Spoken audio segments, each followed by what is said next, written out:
Chapter 12. The gods who knew the future, and were powerless to stop it. 1. The Delphic Oracle, the mirror of Apollo, Hellenic vision. In the sun-baked hills of Parnassus, as described in the classical accounts of Bulfinch, wisdom was not a gift of clarity, but a trial of the soul. The Pythia, the priestess of Apollo, sat upon a golden tripod over a chasm of prophetic vapors. Her mind untethered from the mortal realm. Her utterances were the logos of the gods. Yet they arrived as fractured hexameter riddles. This Greek wisdom was a double-edged sword. It told the truth, but a truth filtered through the listener's own pride. The legend of King Croesus remains the ultimate monument to this tragic wisdom. When told that crossing the river would destroy a great empire, his hubris led him to believe it would be his enemies, only to find it was his own.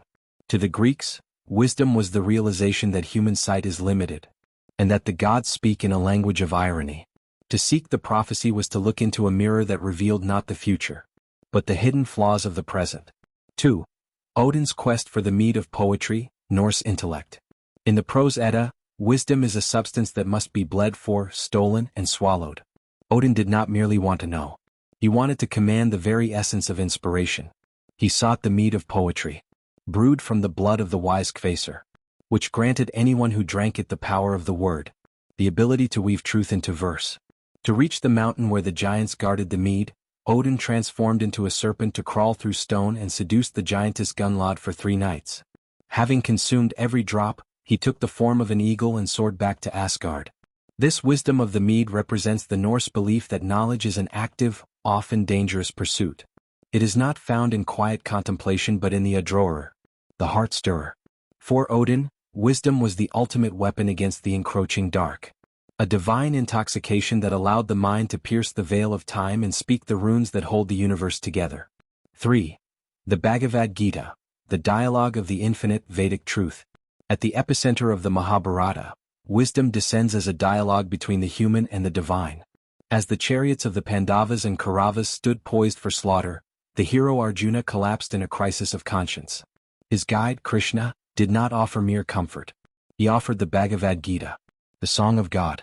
This is the wisdom of Atman, the soul, and Dharma, duty. Krishna revealed that the body is but a garment and that the soul is never born and never dies. He displayed his Vishvarupa, universal form, showing that every star, every death, and every birth is contained within his single being.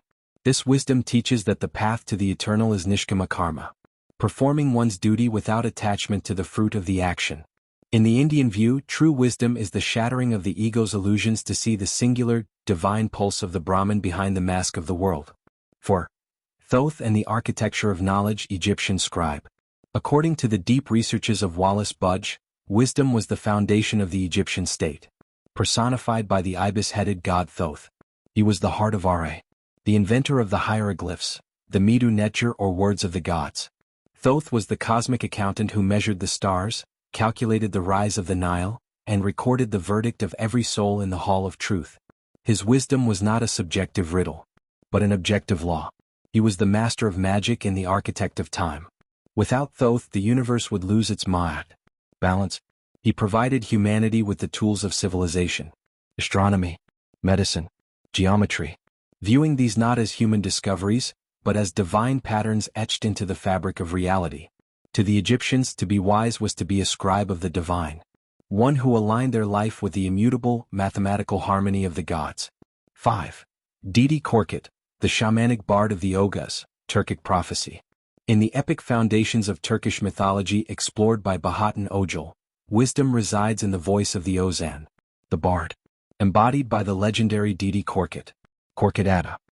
He was the sage who could hear the breathing of the earth and the whispers of the Kok Tingri.